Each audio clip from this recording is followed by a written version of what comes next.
Kasama po natin si ASEC Jocelyn Andaya, Assistant Secretary for Operations ng DepEd. Magandang umaga po, ASEC.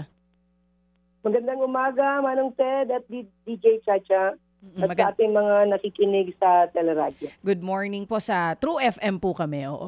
Pero teleradyo din. True FM. Tama naman, TV at radyo. At Oo. 1PH. Sa Opo. 1PH. Oo. Opo. ASEC, maraming salamat po sa pagpapaunlak sa panayam. Actually, we've been trying to contact you nung mapanood po namin itong video na ito. The incident happened last February 18. Diyan po sa Kinarayan Elementary School sa Narvacan, Ilocos Sur. Yan na nga rin po yung sinabi ni Manong Ted kanina. May initial findings na po ba ang DepEd tungkol po sa nangyari na bullying diyan po sa Ilocos Sur? Opo, pagkatapos po ng nangyaring bullying, nalaman po ito noong Feb 19 at pumunta ang teacher at ang guro sa bahay ng biktima para tingnan kung ano na ang sitwasyon at magbigay ng payo at magbigay din ng kaukulang tulong sa ating learner pati sa ating magulang. So, nung the following day also, nung Feb 20 na nag-viral ang video, saka lang nalaman po ng ating division office ito at pinapuntahan po agad ng division office ang bahay at in-invite po sila ang ating magulang para sa isang pagpupulong kasama ang legal officer natin at ang learner's rights officer natin at guidance counselor upang may siguro ang agarang aksyon at proper handling ng sitwasyon. Na-interview na rin po natin ang mga perpetrators, grade 6 at grade 5 na mga estudyante kasama ang kanilang mga magulang at ipinayo ng school head na ilagay muna sila sa modular learning bilang preventive measure. So as of today po, lumabas na po ang result ng CT scan. Salamat sa Diyos at wala naman pong nakitang anumang karamdaman. At the same time, mga bata po ay nasa ADM pa po, alternative delivery modes pa sila. Ang ibig sabihin, sila ay nasa kanilang mga bahay. Pero dire-diretso pa rin po ang pagbibigay ng kanilang mga module upang hindi naman po sila mahuli sa kanilang pinag-aaralan. Oo. ASEC, sabi niyo po, Feb 20, nalaman ng Division Office yung pong insidente ng bullying. Kailan po nagpulong yun pong mga heads natin dyan sa Narvacan, Ilocos Sur? Kasama po yung heads din ng eskwelahan at yung mga magulang. Pati yung mga bata po ba isinama din? Opo. Noong February 20 po ay agad na umaksyon na po ang ating Division Office. So, Feb 20 yung meeting mismo? Yes po. Oo. Sabi nyo nga po kanina, nakausap nyo na rin yung mga bata, grade 5 at grade 6 yung involved. Pero sa video po Opo. kasi na napanood namin, medyo marami. Yun pong binubuli, mas bata po ito, grade 5, at yung nambubuli, grade 6. So, paano po ba? Ang bata po na nabully ay grade 6. Grade 6. Yung nabuli, yung tinatadyakan, yun pong sinusuntok, grade 6. Grade 6 po. Oo. At yung nambuli, ang nambully po ay grade 6, grade 5. oo. Ilan pong mga bata ang pinatawag natin dito? Kasi nga po sa video, makikita natin na hindi lang po isa yung nananakit. Marami po silang tinatawag na mga witnesses. In fact, ang nag-report po niyan sa kanyang teacher ay ang presidente ng grade 6. Nandun na din, bata. oo, nandun din po yung presidente habang nangyayari po yung pambubugbog. Nasaan po yung teacher nila or school personnel? Ano po ba ito? Lunch break po ba ito nung nangyari ito? Towards lunch break po, DJ Chacha. Ang nangyari lang ay lumabas po ng room ang ating teacher upang may sinasangguni po yata siya sa kanyang punong guro or sa kapwa teacher. So, nakaalis siya ng kanyang silid-aralan. Yun po yung nangyari. And in between that, nagkaroon nga po ng ganitong sitwasyon. Oo, saglit lang umalis yung teacher, nagkaroon na po ng tadyakan yung mga bata. Kung grade 5 po at grade 6, hindi po iisang klase yan. Ibig sabihin, pinuntahan ng mga nambuli yung mismong classroom ng grade 6 student? Ganun po yung nangyari? DJ Chacha, hindi naman po marami yon kasi ang lumabas po sa report natin ay grade 5 po yung isa. Meaning wala pong sinabi doon kasi sa report na maraming grade 5. Ang tingin ko lang po dito ay baka magkakatabi yung classroom. kaya nakapasok yung isang bata. Oo, pero Asek, napanood niyo po ba yung video? Kasi hindi lang po isang bata ang tumatadyak doon sa nabully. Tama po kayo, pero yun po kasi yung tawag dito, sila po talaga yung mga tinatawag nating perpetrators, yung nagpasimuno po nito. So, marami pong iniimbestigahan ngayon, pero na zero in doon sa dalawang bata po. At sa ngayon, sila po ay nasa bahay at nag-ADM po sila. Sa parlance ng DepEd, ang ibig sabihin ay meron pong module na binibigay po sa kanila upang sagutan. Oo, base po sa investigasyon ng DepEd Division's Office, yun pong nambuli na sinasabing pasimuno nito, first time po ba na nangyari yan? Kasi may mga balita na lumabas online na hindi daw po unang beses yan, na videohan na rin daw po siya before bullying other kids. Gaano po yun katotoo? Hindi po namin yan nakita doon sa report po ng ating school, pati ng ating division office. So we're looking at, sabi nga po ng ating regional director doon, ay tinitingnan pa ulit nila ang iba't ibang mga anggulo tungkol dito. Sa pakikipag-usap niyo po doon sa batang nabully, natanong po ba natin kung first time po itong ginawa sa kanya? DJ Chacha, gusto ko lang pong klaruhin na hindi ko po nakausap Opo, yung bata. I mean, sa ang nakapag-usap po yung ay ang division's ating mga... office. Opo. Yes po. Opo, ang ibig ko po sabihin, Asek, Nakausap po nila doon po sa ang impormasyon. bata. Sorry po, ma'am. Okay Ang lang po. nakausap po ng ating mga division office ay ang yung mga bata, pati yung kanilang mga magulang, at yun din pong mga ibang mga opisyales na tumitingin po dito sa kasong ito. Kasama na po yung ating mga guidance counselor at ang ating legal officer. Doon po sa impormasyon from the division's office, ma'am, ano pong balita? Base po doon sa pakikipag-usap nila sa bata, first time daw po ba ito na ginawa sa kanya?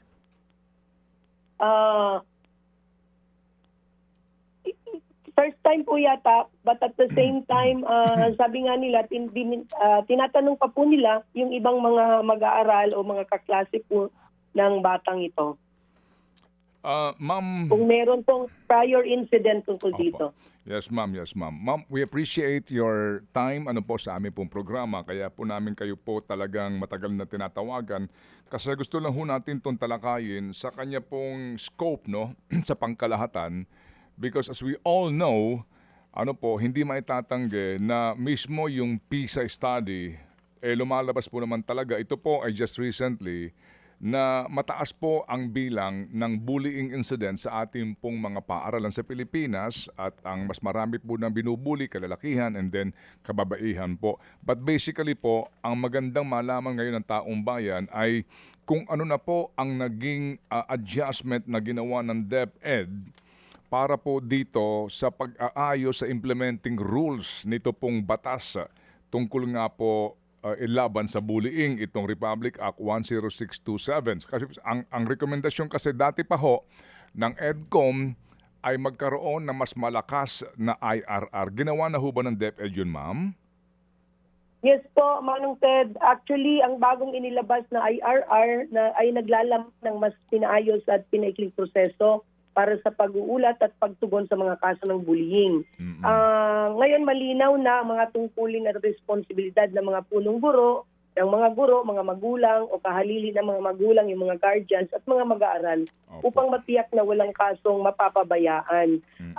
Very clear din po dito na ang paano tumugon sa mga reklamo ng bullying at paano makipag-ugnayan para sa rights protection at kailangang mga intervention. Meron din po kaming lalabas na DepEd order ulit para sa, ang tawag po namin doon ay ensuring a safe and motivating learning environment na susuporta dito sa ating IRR on anti-bullying. Yes, ma'am. Oho, kasi nga ito ho ang magandang pag-usapan ngayon.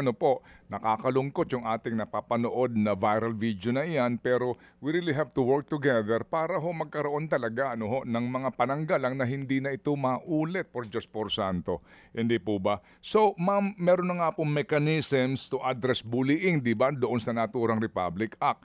So ngayon, ito ho bang sinasabi na Child Protection Committees sa lahat ng paaralan, particularly po DepEd schools, meron na ho ba ito? Meron pa rin kayong handicap na naman sa kakulangan sa tao?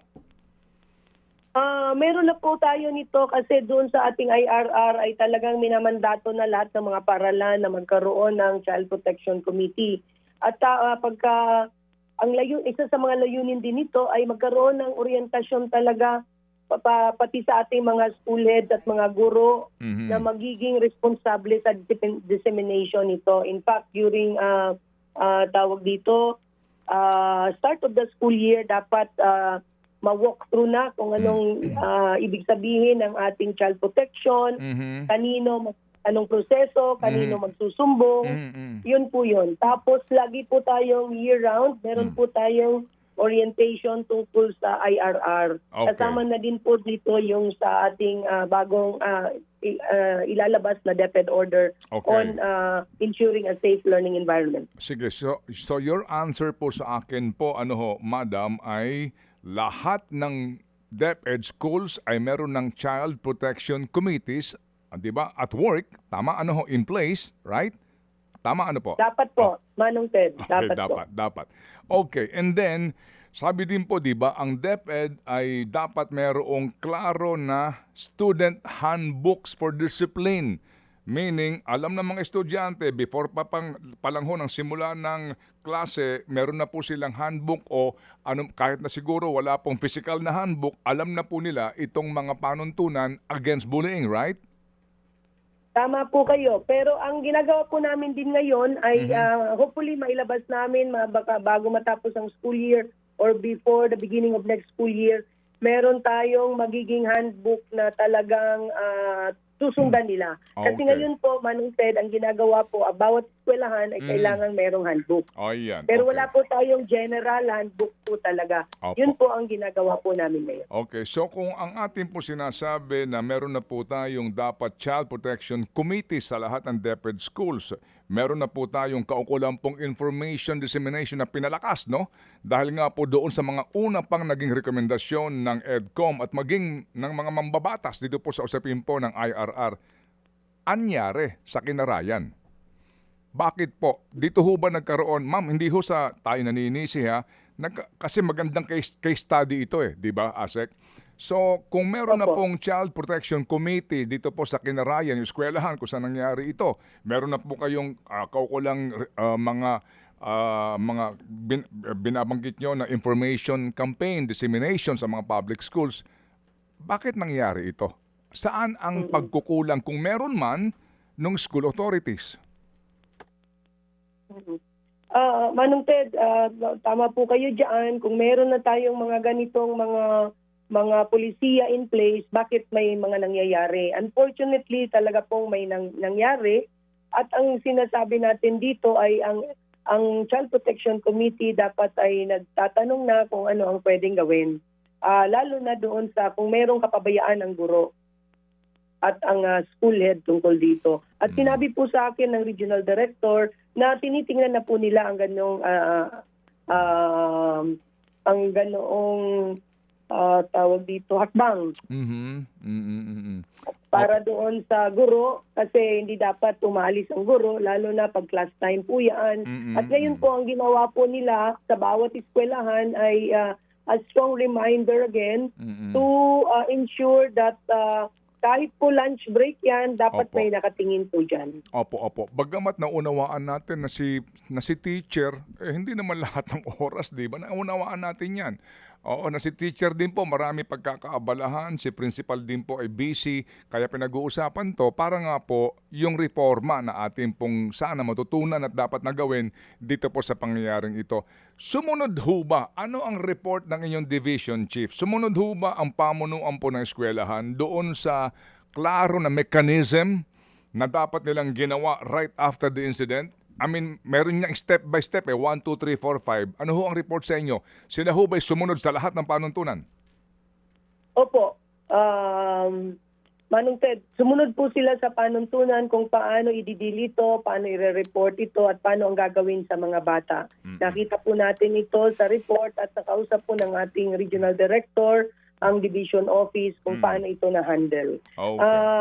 At ang sabi naman sa atin ay, sinabi po namin na dapat makita natin ang lahat ng anggulo upang magkaroon tayo ng forward steps po, Manong Ted. Kasi hindi po pwede na mag-report lang tapos naayos na yung mga bata at nagtatapos po doon. In fact, hindi naman po nagtatapos lang dapat sa report. Kasi ang ginagawa ngayon ng ating mga guidance counselor at mga school counselor ay minomonitor po nila ang mga bata. Hindi lang yung nabiktima, pati na rin yung nambiktima. Okay, school counselors.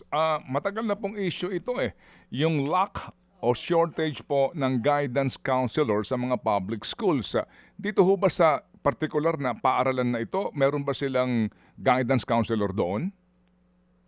Wala po na. Nandun po sa sa division office ang counselor. Meron po tayong mga designated guidance associate or guidance counselor. Ibig sabihin po wala silang hindi sila registered pero sila po naman ay may training tungkol sa pag-handle po nito. Ayun, opo kasi isa rin po itong issue no ng DepEd, yung kakulangan ng mga guidance counselors po natin, di po ma'am ASEC? Opo. Tama po kayo, Manong Ted. Matagal na po naming problema itong registered guidance counselors. Marami po tayong items pero konti lang po talaga ang takers natin across the country. Okay. Ma'am, itong issue na dapat ho lahat ng eskwelahan, particularly DepEd schools, ay obligado na mag-report ng insidente ng bullying sa DepEd, di po ba, ma'am? Tama po kayo, sir. Okay, yes. Opo. Ano yan? It's a requirement by law. Kinakailangan lahat ng eskwelahan. Pero meron daw po yatang mga pagkakataon din na dahil sa meron ho bang kaukulang incentive sa mga eskwelahan na zero bullying incident? Kaya ang tendency daw po ng iba, itago ito? Of course, we encourage yung zero incidents by being tawag dito na maging mapagmatyag sila, Manong Ted. Pero hindi po pwede na hindi nila i-report yung ating mga bullying cases. In fact po, mayroon po tayong isang hotline. Ang tawag po natin ay Learners Telesafe Contact Center Helpline. Okay. At marami po tayong nare-receive po doon. Isa itong paraan upang talagang matugunan natin yung mga ayaw mag-report dahil tawag doon magdadawit ang kanilang pangalan pero pwede silang mag-report via our Learners Telesafe. Opo. But were you able to address the EDCOM issue? It is written sa EDCOM report po, ASEC, na yung clear underreporting. Kasi nga daw po, merong reward na ibinibigay umano sa mga paaralan na zero case ng bullying. Kaya yung iba, napipilitan na itago yung mga insidenteng ganito. Opo. Sa po natin, sa IRR on anti-bullying, talaga pong ang mga eskwelahan ay kailangang i-report nila ang kanilang mga bullying cases. Kaya kung hindi po nila i-report ito at unfortunately, Manong Ted, minsan kasi biglang napupunta na lang sa na-upload na lang na hindi nalalaman din po ng ating mga SDOs. Kung kaya ay doon lang po kami nag-action. Kaya ngayon sa mga orientation po natin on the IRR, talaga pong in-emphasize po natin ito. Si Sec Sani, lagi po niyang sinasabi sa lahat po na kailangan ayusin po natin itong ating anti-bullying campaign para mas lalong marami at ang lalo ng ating mga eskwelahan ay talagang tutukan itong mga ganitong sitwasyon dahil alam naman na po natin ang effect nito sa ating mga kabataan. Sige ma'am. Ma'am, alam po naman natin na mayroong kaukulan din pong panuntunan. How do you address the bully, di ba? Oo, yung ho yan kumbaga hindi rin po yan idadaan sa mga kaparaanan na lalo pang magbibigay sa kanya ng problemang di ba sa kanya hong psych, no? Oo. So, sa inyo bang IRR, yung bang hong nambuli, dadaan mo na, di ba ma'am, sa counseling, right? Meron siyang mga proseso. Tama. Kapag ho ba ito ay recidivist, kapag ho ba ito ay paulit-ulit na either lalaki o babae, ano ho ang pinal na desisyon dito sa estudyante? Kapag po talagang recidivist na paulit-ulit lang doon sa eskwelahan na ikinatatakot na ng mga estudyante, ano ho ang pinaka-maximum na penalty doon sa bata? Ang maximum na penalty ay dismissal from the school po yan. Ibig sabihin, hindi na siya pwedeng pumasok sa paaralan kasi ito na po yung kanyang mga nagagawa. At nire-refer po natin yan sa kung sa probinsya po yan, may provincial sa DSWD na para tulungan na po tayo tungkol dyan. Kasi mas nakaka-apekto na siya sa nakakarami. Okay, yun po yun. O sige ma'am, so ma'am, sa mga nakikinig ngayon sa atin, sa mga magulang lalo na ano po, na may mga anak sa mga public schools at maging sa mga pribadong paaralan, ano po ang kanilang dapat gawin in case po may reklamo ng bullying, ang kanilang mga anak o kaya po napapansin nila na ang kanilang mga anak mismo ay bully? Pag nangyari po yon, ang kailangan gawin ay report po agad sa ating punong guro at kung walang aksyon po doon ay report po agad din sa division office. Makakaasa po kayo na a-aksyon po kami agad. Okay, sige po. So ma'am, salamat sa inyo pong panahon. Bagamat medyo late tayo sa ating po naging panayam sa isyong ito, kami po ay nagbibigay pa rin po ng pasalamat sa inyo kasi napag-usapan po natin yung, kumbaga, sa pangkalahatang na issue dito po sa usapin na ito. Salamat po, ASEC. Salamat po, Manong Ted at DJ Chacha. Salamat na marami. Assistant Secretary Jocelyn Andaya, ang DepEd ASEC for Operations. Mga kapatid, brothers and sisters, saan ka pa? Dito na tayo sa totoo. Dito na tayo sa True FM. Mga kapatid, mag-subscribe and follow po kayo sa social media accounts ng True Network PH. Yan po kami. Hanapin nyo lang True Network PH, Facebook, Instagram, YouTube, TikTok, and podcast. Mapa Apple or Spotify man yan, mahahanap nyo kami. Lahat ng mga napapanood at napapakinggan nyo po sa programa, nasa social media accounts namin yan. So, paano mga kapatid? See you sa social media!